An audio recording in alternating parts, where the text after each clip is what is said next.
Bonsoir à tous et chacun et merci de nous rejoindre pour suivre votre émission hebdomadaire Le Rendez-vous pour passer en revue l'actualité, les sujets qui défrayent la chronique. Alors pour ce numéro, nous avons le plaisir de recevoir sur ce plateau M.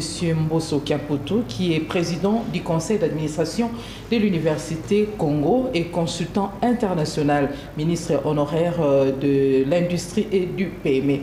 Voilà, M. Mbosso, bonsoir. Bonsoir, Madame Adèle. En forme? Oui, par la grâce de Dieu. Ça fait un bail. Qu'est-ce que vous êtes devenu? On ne vous voit pas, on ne vous sent plus. Mbosso, complètement disparu. Mais Antenne A ne m'invite pas. Je passe de temps en temps dans certaines chaînes. Mais bon, j'étais beaucoup sur le terrain. Comme vous avez vu, je préside au conseil d'administration de l'Université Congo, qui est basé à Mbazangungu et à Kisantu. Et nous travaillons beaucoup pour le développement de cette université qui est la première et la seule université communautaire dans ce pays et qui est parmi les 10 premières universités d'intérêt public. Elle est communautaire et privée, elle appartient à la communauté Congo. C'est la seule université qui a ce statut-là. Non, une institution non gouvernementale. Une institution non gouvernementale qui a été créée par les originaires du Congo central. Et qui est restée la propriété de cette communauté qui vit des contributions et des originaires. L'université est située où, à Mbazangungu? Le siège est à Mbazangungu, avec des facultés à Mbazangungu et à Kisantu. Nous avons la grande faculté de médecine à Kisantu, qui est une des meilleures facultés de médecine du pays. D'ailleurs, après l'évaluation qui avait été faite, au Congo central, nous sommes restés la seule université qui a une faculté de médecine. UK en sigle. UK, ex-Unibase, créée en 1990. Cette vague d'un paiement de professeurs d'université. Non, c'est pas chez nous, ça n'existe pas. Non. L'UK? Ça n'existe pas chez nous. L'UK est géré comme une entreprise. Et nous payons les professeurs dès qu'il a fini ses enseignements, il est payé. Et nous sommes la seule université privée communautaire à avoir formé aujourd'hui environ 14 professeurs propres, des diplômés de notre université qui sont allés préparer des thèses de doctorat et qui sont revenus, qui sont aujourd'hui professeurs et enseignants à l'Université Congo. C'est une prouesse. Voilà, c'est vraiment très génial et nous saluons la façon dont vous procédez. Mais M. Mbosso, sous le patronage de son Excellence le gouverneur de la province du Congo central, le docteur Guy Mbadou, l'Université Congo organise un colloque provincial placé sous le thème « Le développement du Congo central, atouts et contraintes ». Ça sera du 14 au 16 septembre 2022, si je ne me trompe pas. Est-ce qu'on peut savoir la quintessence de cette activité? Pourquoi en ces moments-ci? Voilà. L'université a 3 missions. Il y a la mission d'enseigner, la mission de faire de la recherche et la mission de service à la société. Et notre université, qui a pour devise excellence, solidarité et développement, a aussi cette mission-là de rendre service à la société. À ce moment-ci, où nous avons un nouveau gouverneur, le docteur Guy Mbadou, qui est un produit de l'Université Congo. Donc c'est une grande fierté pour nous. C'est la première promotion des médecins de l'Université Congo. Nous avons voulu organiser ce colloque dans le cadre du 30e anniversaire de notre université qui est arrivé en l'an 2020. Malheureusement, avec la pandémie de la Covid, on ne pouvait pas se rassembler, toutes les activités publiques étaient suspendues. Nous avons dû reporter ce colloque qui se tient donc toujours dans cet esprit, dans cette mouvance du 30e anniversaire. Nous avons voulu célébrer ces 30 ans en organisant un grand colloque scientifique d'abord. D'envergure. D'envergure, et vous avez vu les programmes, vous avez vu les intervenants. Ce colloque va regrouper des personnalités du monde scientifique de très haut niveau, des grands professeurs d'université, des grands chercheurs, pas seulement de Congo, mais venant de différents horizons, et des opérateurs économiques. J'ai cité quelques professeurs qui ne sont pas des Congo, comme le professeur Kassongo Noubi, un grand spécialiste des questions de l'eau et de l'hydrogène qui va intervenir là-dessus. Nous avons le gouverneur honoraire Jean Bamanissa qui va participer. Donc il va notamment intervenir dans les questions qui touchent à la décentralisation et de la gouvernance, même du climat des affaires. Nous avons des opérateurs économiques, des opérateurs sociaux, des représentants du monde, de la société civile et de l'administration provinciale et même de certaines agences du gouvernement central, notamment l'ANAPI, le directeur général de l'ANAPI qui va intervenir, les chargés des missions des zones économiques spéciales. C'est à l'intention des étudiants de l'Université Congo? Non, c'est d'abord du monde scientifique et socio-politique, qui sont les économique. Participants? Les participants, ce sont les délégués du monde scientifique, donc il y a des professeurs, mais il y aura des étudiants. Hein, il n'y a pas d'université sans étudiants. Nos étudiants vont participer, je crois qu'il y a une vingtaine, une trentaine d'étudiants. Nous avons des opérateurs économiques, nous avons des représentants des administrations. La plupart des chefs des divisions provinciaux seront là. Nous avons les représentants des grandes entreprises qui sont dans le Congo central, des représentants de la société civile, pour réfléchir. Vous avez vu les thèmes, c'est le développement du Congo central, état des lieux, atouts et perspectives. Donc, nous allons faire... J'aimerais bien que vous essayez un peu de nous parler des différents thèmes qui seront débattus pendant les 3 jours prévus pour ces colloques. Tout à fait. Il y a 3 grands blocs de thèmes. Il y a les thèmes socio-culturels. On va commencer par le thème de la culture Congo et le développement de la province. C'est très important. Dans notre pays, quand on parle de culture, on pense musique, danse. La culture, dans toute société, c'est le fondement. Moi, quand je faisais ma spécialisation de consultant en organisation, notre enseignant, professeur, définissait la culture comme l'humus sur lequel poussent ou ne poussent pas les changements. Si vous voyez tous les problèmes que nous avons dans notre pays, nous allons peut-être y revenir en parlant de l'actualité, les problèmes, les difficultés auxquelles notre pays fait face sont essentiellement d'ordre culturel. Ce sont des difficultés d'ordre adaptatif, liées à des comportements. Or, tout ce qui est lié au comportement, c'est lié à des valeurs. La manière dont les gens réagissent par rapport aux situations. Vous voyez... Quand vous voyez les embouteillages dans cette ville, comment les désordres dans la circulation, les gens, comment ils violent les feux rouges, ce sont des questions comportementales. Quand les gens ne respectent pas la loi, quand les gens ne payent pas leurs impôts, quand les gens ne payent pas les taxes, quand les gens n'arrivent pas à l'heure à leur travail. Ce sont des questions culturelles. Donc la culture, c'est le fondement, la fondation sur laquelle se construit. Le peuple Congo a une culture millénaire qui a fait sa grandeur et aujourd'hui, on constate qu'il y a des dérives aussi au niveau de cette culture et nous allons aussi faire une évaluation. Monsieur Mbosso, en organisant ces colloques basés sur le développement du Congo central, quels sont les objectifs? Vous visez quoi exactement? Bon, le premier objectif est d'ordre scientifique. Une université doit faire valoir ses capacités, son savoir. Et donc, en organisant un colloque, en réfléchissant sur les problèmes de son milieu, l'université contribue comme centre de réflexion à la solution de ces problèmes. Deuxième objectif, c'est un objectif qu'on peut dire politique. Politique dans le sens de la gestion de la cité. Nous voulons donner à l'espace Congo, aux gouvernants, aux leaders, des outils, des matériaux pour la gestion, la bonne gestion de la province. Parce qu'à l'issue de ces colloques, nous allons mettre en place un groupe de travail pour produire de manière participative un plan décennal de développement de la province du Congo central. Si je vous comprends bien, ces colloques s'organisent alors que le Congo central vient de se doter d'un nouveau gouvernement provincial sous la direction de Guy Madou. N'est-ce pas là un programme de plus dans la gestion quotidienne de cette province? Non, la gestion quotidienne continue. Nous faisons une réflexion prospective, à long terme. Nous voulons produire une feuille de route, un plan. Vous savez, les Belges avait géré ce pays sur base des plans décennaux. Il y a eu un plan décennal qui s'est terminé en 1958. Après, nous sommes entrés à l'indépendance. On a eu un plan quinquennal en 1984. On a eu les DCRP. Après, il n'y a plus vraiment...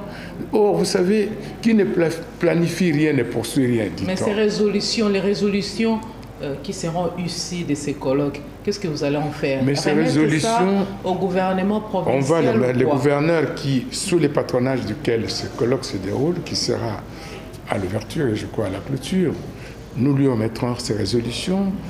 Il va certainement accompagner les processus. C'est un processus qui commence, qui ne va pas s'arrêter au colloque, qui va se traduire à la production d'un plan décennal de quinquennat de développement qui devra normalement se retrouver au niveau de l'Assemblée provinciale si c'est adopté comme document de feuille de route pour la gestion de la province. On ne va plus vivre des situations où chaque gouverneur qui arrive commence son propre programme. Si on a une feuille de route sur 10 ans, chacun, quand il arrive, il va voir qu'est-ce qui a été fait par les prédécesseurs, qu'est-ce qui reste à faire, par où il faut commencer. Et là, on aura vraiment une voie tracée pour qu'on ne puisse pas tâtonner, qu'on ne puisse pas tourner en rond. Le troisième, donc, j'ai parlé du volet scientifique, du volet politique et du volet développement. Donc, c'est le développement du Congo central qui est visé. On fait la politique pour le bien-être de la population, pour développer. Nous sommes une province qui est riche en ressources naturelles. Je crois que c'est une des provinces qui a des atouts énormes pour se développer. Nous avons des ressources minières qui ne sont pas encore exploitées. Nous sommes la seule province pétrolière aujourd'hui qui produit du pétrole. Il y a une crise de carburant ici. Nous sommes une province agricole et nous sommes une province culturelle, une province touristique. Les notables du Congo central sont aussi intéressés parce que apparemment ils sont regroupés au sein d'une structure oui, il y a la communauté Congo. Nous sommes d'ailleurs avec notre frère Bifouman qui aujourd'hui coordonne cette communauté. Il siège avec nous. Et tous les députés provinciaux, les députés nationaux, les grands notables, tous, ils sont invités à ce colloque-là. Donc tous ceux qui, même ceux qui n'ont pas peut-être été invités formellement, qui sont intéressés, si nous en expriment l'intention, il y en a qui viennent d'eux-mêmes prendre part au colloque, qui se prennent en charge. Les portes sont ouvertes à cela. Tous les grands cadres Congo seront là. Donc c'est une question qui nous concerne tous, parce que aujourd'hui, je disais que le Congo central regorge de tas de ressources, et pour moi, la ressource la plus importante, c'est l'eau. Vous savez, l'eau, on parle toujours des mines. L'eau, l'enjeu demain. Permettez-moi de vous interrompre, parce que maintenant, là, nous avons déjà épuisé la moitié de l'année, donc les élections, c'est pour bientôt. Pourquoi pas un thème qui parle des élections? Pourquoi pas marteler sur le programme de développement de 145 territoires? Et que... oui, Madame Adèle, je n'avais pas fini de développer... Le Congo central, c'est un peu vague. J'étais en train de répondre à votre question sur les grands thèmes. J'ai parlé des thèmes socioculturels, j'ai commencé à parler de la culture. Nous allons parler des questions sociales, la santé, l'éducation. Nous avons le deuxième grand thème, c'est l'économie et les finances. Là, nous allons parler des problèmes qui concernent l'agriculture, l'industrie, les petites et moyennes entreprises, et nous allons, dans le secteur de l'eau, de l'énergie, nous allons parler de l'eau, de la production de l'hydrogène, qui est la richesse du futur.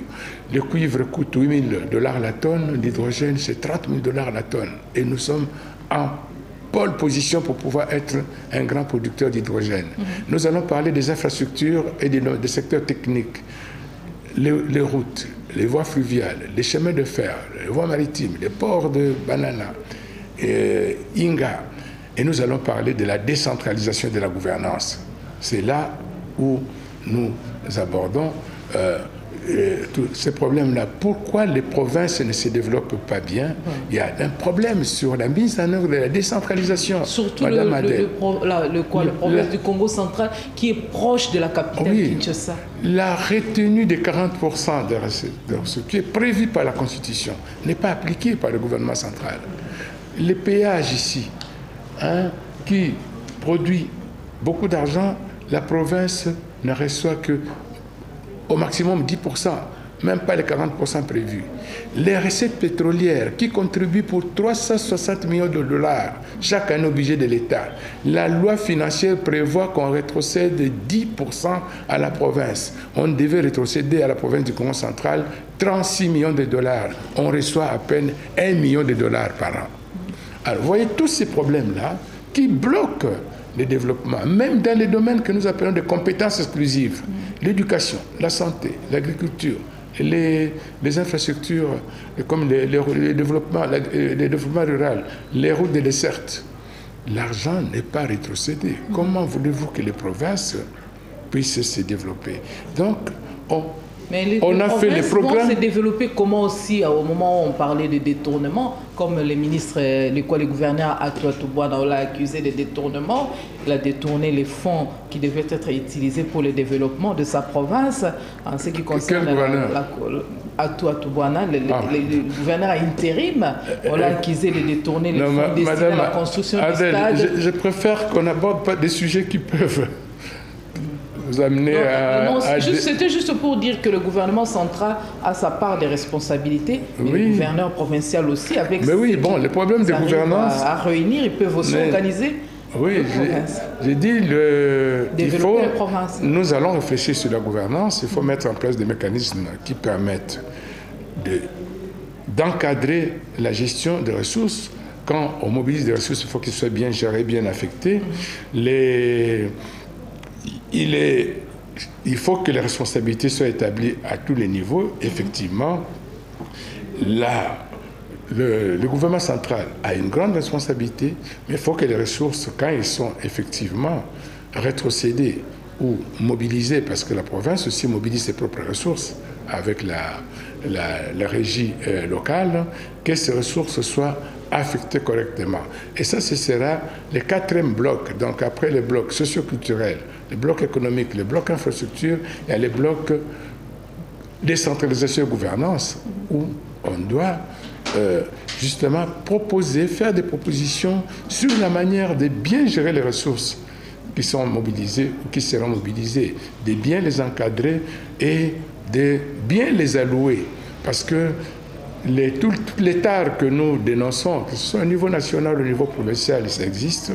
Et l'université est là comme une lampe qui veut aider à éclairer et à orienter les ressources de notre province. Nous devons parler de l'actualité, mais pour clore le bloc de tout ce qui concerne le colloque provincial à l'Université Congo qui sera organisé du 14 au 16 septembre 2022, quel message vous lancez à ceux qui nous suivent en guise d'une réussite des travaux de ces colloques? Voilà, donc le message que nous lançons, que tous ceux qui nous suivent et tous ceux qui ont reçu les invitations, tous ceux qui sont intéressés, ils sont attendus à Mazangungu, sur le site de Louvaka où se tiendra le colloque.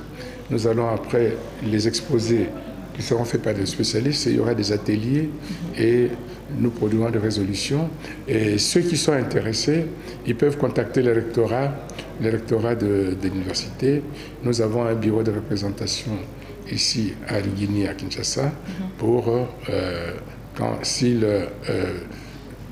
peuvent payer leur droit de participation, qui est fixé à $100 pour ceux qui veulent participer, pour pouvoir venir apporter.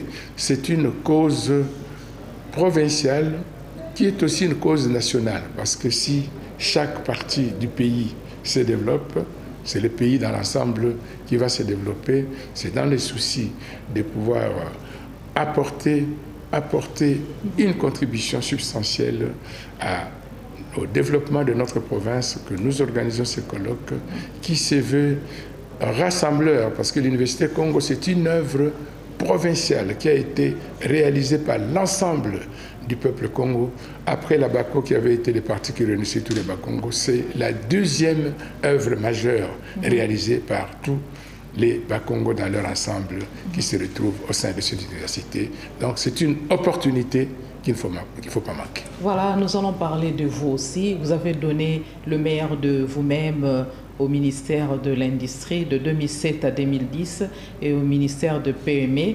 Aujourd'hui, M. Simon Bosso, s'il ne faut pas le cacher, vous avez 73 ans, plusieurs reprises ministre de l'Industrie dans les différents gouvernements. Parlez-nous de votre parcours politique. J'ai passé plus à parler de l'actualité que parler de moi-même. Aujourd'hui, vous connaissez bien mon parcours politique. J'ai été député élu, j'aime bien le dire, dans le mandat de 2006. Et puis, je suis entré au gouvernement en 2007 jusqu'à 2010. Après, je suis allé travailler plus comme consultant. C'est-à-dire que j'étais consultant international. J'ai travaillé avec la Banque mondiale et comme consultant international dans plusieurs projets, notamment dans la réforme des entreprises publiques, un thème qui me tient beaucoup à cœur. Aujourd'hui, vous savez, vu que beaucoup de nos entreprises publiques sont soit en faillite, soit en difficulté, parce que la réforme de ces entreprises n'a pas réussi. On a réformé sur les plans juridiques, légal, financier, mais voilà un thème qui me tient beaucoup à cœur comme consultant en organisation, c'est la culture. On n'a pas réformé les mentalités. Les hommes qui continuent à gérer ces structures n'ont pas changé. Et ça, ce sont des défis comportementaux qui se posent à notre pays aujourd'hui. Et j'étais candidat aux dernières élections et j'ai gagné l'élection, comme vous savez, le désordre. Et c'est pour ça, mon combat d'aujourd'hui, je suis comme, vous le savez, Madame Adèle, secrétaire générale d'ADEC, l'apostolat des dirigeants entrepreneurs catholiques. Nous travaillons avec le CALCC, avec les organisations des forces politiques et sociales pour obtenir des élections transparentes, vraies, sincères et incontestables. Bon. Nous allons y arriver. Mais qu'est-ce que les Congolais peuvent retenir de votre différents passages à la tête du ministère de l'Industrie? Bon, je crois que ce n'est pas toujours agréable de se jeter des fleurs à soi-même. En tout cas, mon passage à la tête de ce ministère, j'ai laissé les documents de politique et de stratégie industrielle qui, aujourd'hui, sert de cadre de référence à la politique industrielle du pays. J'ai créé les zones économiques spéciales, dont la première a été installée à Maluku, est en train de se mettre en place. J'étais le ministre qui a produit beaucoup de normes. Les normes, on est passé, j'ai trouvé 4 ou 10 normes, j'en ai laissé plus de 300. J'ai essayer de promouvoir beaucoup d'industries locales. En tout cas, la plupart des industries qui produisent de l'eau. Par exemple, ici, on importait beaucoup d'eau. Aujourd'hui, il y a beaucoup d'industries qui produisent de l'eau. Nous avons lancé beaucoup de projets dans les domaines des ciments. Aujourd'hui, nous sommes quasiment autonomes du côté de l'Ouest. Il y avait une seule usine de ciment qui fonctionnait à l'époque, la Simco. Maintenant, il y en a 2 autres, et PPC Barnett et l'autre, la Simco. Et donc, j'ai produit la loi sur la sauvegarde des industries en péril. Donc, il y a beaucoup d'autres choses que nous avons pu faire au ministère de l'Industrie. Qui sont restées lettres mortes? Non, bon, je crois que ceux qui m'ont succédé, il y en a qui ont poursuivi. Bon, tout le monde ne travaille pas au même rythme. Et je crois que le ministre qui est là aujourd'hui, je peux me féliciter qu'il a relancé beaucoup d'initiatives qui étaient déjà dans les pipes, notamment finaliser les documents de politique et de stratégie industrielle en produisant les schémas directeurs de l'industrialisation. Quel regard Et il m'a invité au lancement des travaux de la zone économique spéciale. Je dois saluer ce qui est rare dans notre pays. Il m'a présenté ce jour-là pour dire voilà, merci, félicitations pour ces exploits à l'époque. Mais quel regard jetez-vous aujourd'hui de la classe politique actuelle? Ben, vous savez, quand nous voyons les débats qui se déroulent aujourd'hui, personnellement, nous avons voulu la démocratie et nous avons voulu un état de droit. Aujourd'hui, il y a eu une alternance à la tête du pouvoir.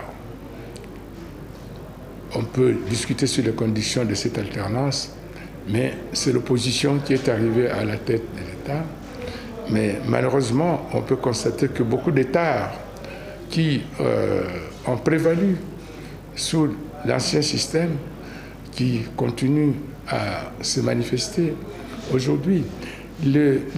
Aujourd'hui, moi, ma grande préoccupation, c'est le problème de la légitimité du pouvoir. J'avais commencé à parler de ces problèmes des élections. On ne doit plus continuer à voler la souveraineté du peuple. Vous croyez à la tenue de ces élections en 2023? Denis Kadima, président de la centrale électorale, nous en parle, continue à en parler, alors que les signaux sont faibles. Oui. On ne sent pas des avancées très significatives. Mais le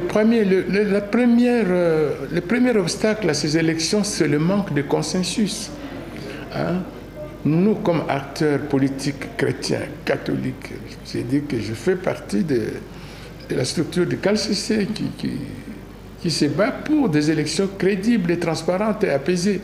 Donc, nous voulons absolument qu'il y ait un consensus. Je crois qu'aujourd'hui, nos évêques ont eu raison. Les protestants, les deux plus grandes églises dans ce pays, qu'on le veuille ou non, j'ai vu que la délégation du pasteur Dodo, là, le groupe des églises de réveil, ils sont allés voir Martin Fayoul. Maintenant, je crois qu'ils doivent se rendre compte qu'ils ne peuvent rien faire sans les deux grandes églises et sans les forces sociales et politiques qui sont représentatives dans ce pays. On ne peut pas aller aux élections avec une CENI qui est mal composée, qui n'est pas représentative des différentes forces politiques et sociales, avec une cour constitutionnelle qui pose problème, avec un système, une loi. Vous savez, la loi proposée par les G13, qui a été portée par mon frère Lutundula, avait obtenu pratiquement l'adhésion de 90% des forces politiques et sociales. Pourquoi l'Assemblée nationale l'a écorché? Pourquoi? On a enlevé des choses que nous avons demandées. La proclamation des résultats, bureau de vote par bureau de vote. Écoutez, moi, j'avais déjà, au moment où on décomptait les voix, j'avais 13 000 voix, on a proclamé quelqu'un qui en avait 4 500. Bon, vous savez, ce sont des choses incroyables. On a proclamé, on suivait, j'étais à Kisantu, on suivait à la télévision, on proclamait les résultats présidentiels, les résultats des assemblées provinciales, alors qu'on n'avait pas ouvert les sacs des bulletins. Entre parenthèses, des élections on aurait provinciales. appris que le gouvernement devait financer les diocèses de l'Église catholique, les diocèses de l'ensemble de la République démocratique du Congo. Dans quelle optique? Est-ce que le cardinal Fridolin Ambongo sera d'accord, va accepter cette J'ai vu ça sur les réseaux sociaux. J'ai parlé avec quelques prélats. Ce que j'ai senti, que c'est un projet qui divise. Il y en a qui considèrent que ça fait partie des obligations, des missions du gouvernement de soutenir l'Église. Depuis l'époque coloniale, la plupart des écoles ici, si vous voyez dans les plaques qui ont été construites avec des briques rouges, c'était par les FBI, le Fonds du bien-être indigène. C'était un soutien sans contrepartie de ce que les services que l'État, je me rappelle quand j'étais au gouvernement, je suis allé représenter. Ce ne sera pas une façon de faire taire l'Église, parce qu'avec les offrandes, déjà, l'Église s'en sort sans problème. Oui, il s'en sort pour faire des actions courantes, mais pour faire des grandes choses. Aujourd'hui, pour construire la basilique, le cardinal Mbongo veut une basilique. C'est Houphouët-Boigny qui avait construit la basilique en Côte d'Ivoire. Si l'État congolais veut donner de l'argent, qu'il construise une basilique pour nous, c'est une œuvre collective qui va accueillir tous les chrétiens. Ça ne peut pas être considéré comme une corruption. Ce qui serait mauvais, c'est de remettre des enveloppes individuelles à des évêques. Construire, mais construire, soutenir des activités que l'Église est dans les domaines sociaux. Elle a des hôpitaux, des écoles, des centres sociaux, des centres de promotion sociale, des foyers. Ça ne sera pas un moyen de fermer hermétiquement non, la bouche de l'Église? Non, en tout cas, parce que l'Église catholique vraiment monte au créneau à... Je ne vois pas le cardinal Mbongo changer de discours parce qu'il va être en contradiction avec sa propre base. Le cardinal Malou l'a toujours dit, mieux vaut être crucifié pour la vérité que de crucifier la vérité. Moi, j'étais directeur de cabinet à la primature à l'époque de Maloula. Je suis allé le voir, lui dire, cardinal, je vois beaucoup d'évêques qui viennent voir le Premier ministre pour solliciter le soutien pour les activités de leur diocèse. Vous ne venez jamais. Je vois vos abbés qui viennent avec des projets. Pourquoi? Maloula m'avait dit, Simon, les autres peuvent peut-être faire ces démarches-là, peut-être ça n'aura pas de conséquences. Mais moi, avec les rapports que j'entretiens avec Mobutu, si je viens prendre de l'argent là-bas, on va venir brandir ça un jour dans un meeting au stade du 20 mai. Donc si je vous comprends bien, en 2020, les élections de 2023 ne sont pas réalisables. Elles seront organisées avec quel préalable? Nous voulons qu'elles soient réalisables. Et je crois que si elles ne sont pas organisées, nous allons entrer dans une nouvelle crise. Comme en 2016.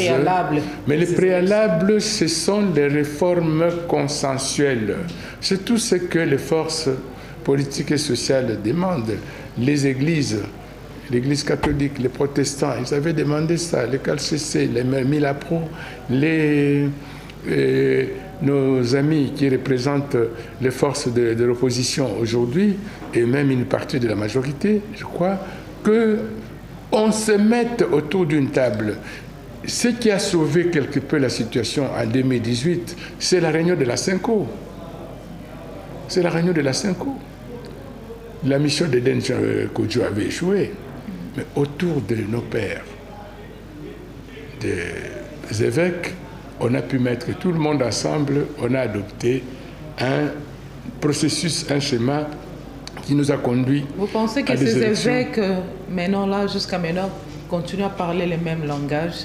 Les évêques qui sont à l'Est, qui sont dans les grands Kassai, vous savez, même depuis toujours, les évêques arrivent à tempérer les instructions de la Cinco. Ils n'ont jamais tous parlé le même langage, mais ils se soumettent toujours à la voix de la majorité. C'est comme que ce soit au Parlement ou au gouvernement, une structure décide à la majorité. On m'a raconté, un évêque qui m'a raconté dernièrement, je lui posais la même question. Il disait, vous savez, à l'époque de Mobutu, Monseigneur Kesenge, l'évêque de Guadolite, de Molébé, mais il vivait avec Mobutu tous les jours à Guadolite. Quand il venait aux réunions ici, ils adoptaient des décisions, ils signaient. Quand il rentrait à Guadolite, Mobutu lui posait la question, Kesenge, il peut signer? Alors Kesenge lui disait, mais papa, Ezali Kamboya Lisanga, tant Lisanga est Zumokano, trop signé. Même si personnellement tu n'étais pas d'accord, à partir du moment où la majorité de l'Assemblée a décidé, et je ne peux pas, moi, voir la majorité des évêques de la Cinco être dans le sens du mal, dans le sens contraire à la volonté du peuple. Elle ne peut aller que dans le sens du bien. Merci pour cet éclairage. Nous allons continuer. Bunagana, toujours occupé, 3 mois déjà. Vous proposez quoi pour récupérer cette partie du pays? Je pense que moi j'ai toujours considéré que notre première priorité n'arrive pas à décanter la situation. Notre première priorité doit être de nous doter d'une armée puissante et dissuasive. Prenons l'exemple de notre frère, de notre voisin l'Angola. L'Angola, dès qu'ils sont devenus indépendants, qu'ils ont mis fin à la guerre avec notamment l'UNITA, s'est doté d'une armée très puissante aujourd'hui. Là, après la mort de Savimbi. Oui, après la mort de Savimbi.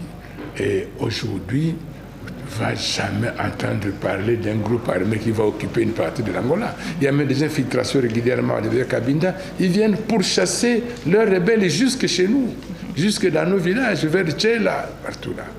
Donc, on ne peut pas continuer. Vous savez, un grand pays. J'ai un collègue consultant ivoirien avec lequel j'ai travaillé comme consultant pour la Banque mondiale. Il m'a dit un jour, il dit, voilà, les Congolais disent toujours ils ont un grand pays. Non, vous n'avez pas un grand pays, vous avez un vaste pays. Un pays à la dimension d'un continent. Oui, être vaste ne peut pas dire être grand. La grandeur d'un pays, c'est sa puissance, sa résilience, sa capacité à rebondir, sa capacité à résister aux chocs. Vous voyez, quand il y a des chocs, quand il y a une attaque comme ça, vous ne pouvez pas, un pays donc puissant... Donc ce gouvernement a du pain sur la planche. Qu'est-ce qu'il faut faire? Il faut procéder au remaniement, changer de stratégie. Non, ça c'est pas on change, souvent je dis toujours, dans ces pays on change les hommes. Une guerre contre il faut Rwanda. changer l'homme congolais. Il faut que le Congolais d'abord aime son pays profondément et la passion du Congo. Et nous devons avoir une armée véritablement républicaine où il y a des gens... Moi, j'ai toujours été partisan comment on appelle ça, de service militaire obligatoire. Il faut qu'on puisse donner à notre armée les meilleurs de nos enfants. On ne va pas ramasser des coulounages, je m'excuse beaucoup, hein, les enfants qui ratés, là, on les prend, on va les mettre dans l'armée et on s'étonne que demain, qu'il y ait des violences, parce qu'on n'a pas... L'un enfant ne donne que ce qu'il a. J'ai beaucoup travaillé avec la Banque mondiale sur la question des groupes vulnérables. Tous les enfants dans la rue ici, dans cette ville, quand on grandissait, on ne connaissait pas des attaques à la machette, au couteau. Aujourd'hui, des petits enfants là qui s'attaquent à des mamans comme vous, comme ça, sans aucune compassion, sans aucun regret. Ça n'existait pas. On pouvait avoir des petites bagarres de quartier, des gens qui se donnent des petites gifles, mais avec des armes blanches. Ça, c'est ce qu'on leur a donné à ces enfants-là. On les a exposés aux intempéries, à la faim. Il n'y a pas que la guerre à l'Est. Il fait plus beau vivre à Kinshasa, comme le déclarent d'aucuns. Nous sommes privés de l'eau potable, il n'y a pas d'électricité, il n'y a pas de carburant, trop d'embouteillages. Comment faire? Mais les terrasses sont toujours bondées. Moi, je me suis toujours dit comment pas des gens, des citoyens d'un pays... Éviter de morts brusques. Pendant là, parce que les pays, c'est un tout, ça fait partie de nous. Tel que vous êtes là, maman Adèle, si vous avez un petit morceau, votre doigt fait mal et blessé. Mais vous allez être mal à l'aise, c'est tout le corps. La pénurie de carburant, ça... La pénurie de carburant, mais ce sont comment on appelle ça, des paradoxes. Nous avons les réserves d'échange les plus élevées qu'on n'a jamais connues dans ces pays. Quand on a plus de 4 milliards de réserves, comment on n'arrive pas à quelle crise mondiale? On doit 400 millions de dollars aux pétroliers qu'on ne leur paye pas. Ça, c'est la crise mondiale. Pendant qu'on fait des recettes exceptionnelles. Comment on peut à la fois, maman Adèle, vous pouvez avoir brusquement beaucoup d'argent, votre salaire augmente et multiplie par 10 et puis vos enfants meurent de faim. Ça a répercuté même sur la rentrée scolaire, alors que la rentrée scolaire était... Alors, il y a quelque chose qui ne va pas. Nous avons un problème. Nous mobilisons beaucoup de ressources, mais est-ce que nous allouons efficacement une allocation optimale des ressources? Pourquoi on ne paye pas? On ne paye pas. Les pétroliers bloquent les stocks généralement quand ils ne parviennent pas à couvrir. Alors que les 3 régies financières ont quand même fait de bonnes recettes. Oui, mais puisqu'on va atteindre 10 milliards ou 11 milliards, ce qu'on n'a jamais fait depuis des années. Mais cet argent-là va où?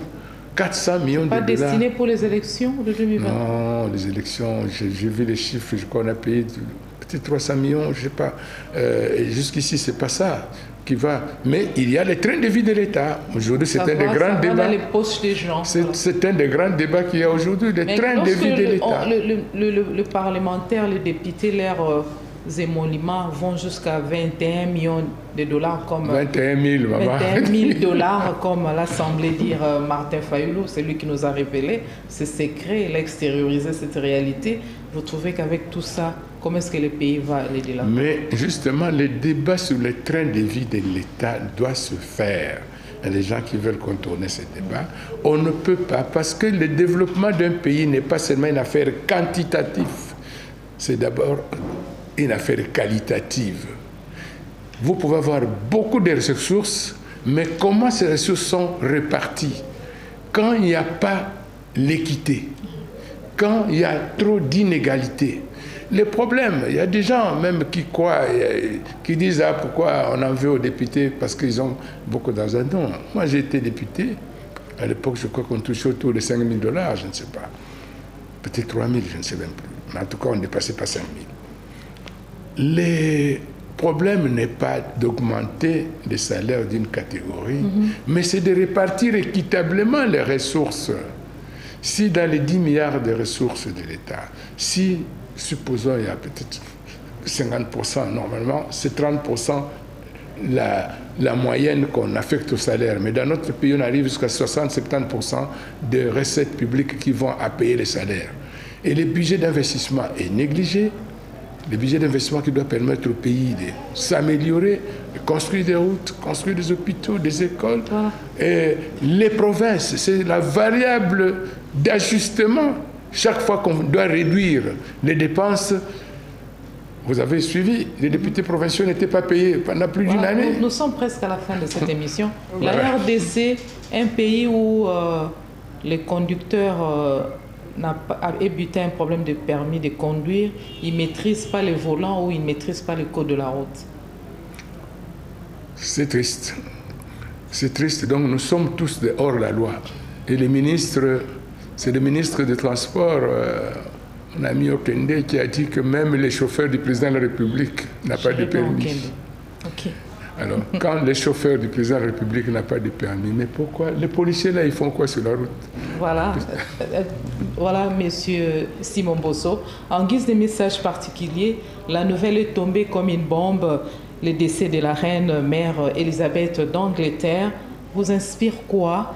Qu'est-ce que le monde peut retenir de cette dame de fer qui a régné pendant plusieurs décennies à la tête du Royaume-Uni? Vous avez 2 secondes parce que nous sommes à la fin. Oui, bon, j'exprime d'abord ma compassion à la famille royale britannique. C'est une dame, a été un modèle de leadership. Je crois que ce qui nous manque le plus dans notre pays, c'est le leadership. Le leadership, c'est cette capacité à pouvoir conduire les autres vers une destinée meilleure. Et cette reine a été un facteur de stabilité pour le Royaume-Uni. Vous voyez comment il y a les gens, il y a l'opposition et la majorité qui se battent régulièrement là-bas, mais la reine joue ce rôle a joué ce rôle de stabilisateur, de pacificatrice. Et je crois que l'histoire retiendra d'elle d'avoir été une grande dame, un grand leader à la tête d'un grand empire et qu'il a pu être à la hauteur de sa mission. Message particulier pour clôturer cette émission. Message particulier, c'est dire que aimons notre pays, aimons notre prochain, exerçons un leadership de service qui s'est fait avec amour et avec humilité. Voilà, c'était un plaisir énorme de changer avec vous, Monsieur Simon Bosso Kiamputu, qui est président du conseil d'administration de l'Université Congo et consultant international, mais aussi ministre honoraire de l'industrie et de PME. Vous avez aimé cette émission? Vous l'avez pris en cours, la rediffusion c'est demain à 12h30 heure de Kinshasa. Merci énormément aux preneurs de vue. Merci amplement à la chaîne de référence Antenne pour ces programmes de votre émission. Le rendez-vous pour en savoir plus sur l'actualité et autres sujets qui défrayent la chronique. C'est un plaisir énorme de vous retrouver, vous fidèles téléspectateurs. Continuez à nous suivre. Nous allons nous retrouver la semaine prochaine. Bonne suite des programmes sur votre chaîne.